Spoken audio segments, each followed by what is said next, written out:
common question about the Model 3 is, are the headrests adjustable on the seats? Well, if you try, you could be forgiven for thinking they're stuck there and that there's no adjustment or you can't take them off.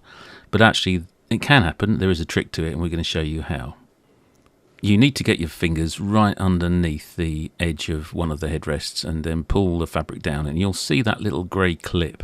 And that clip is actually holding the headrest in on each side. There's one on each side, so you just prise it slightly out, pull the headrest up slightly till it disengages, then do the same thing on the other side. Just pull the fabric down there, pull the little grey clip out, and then push the headrest up slightly.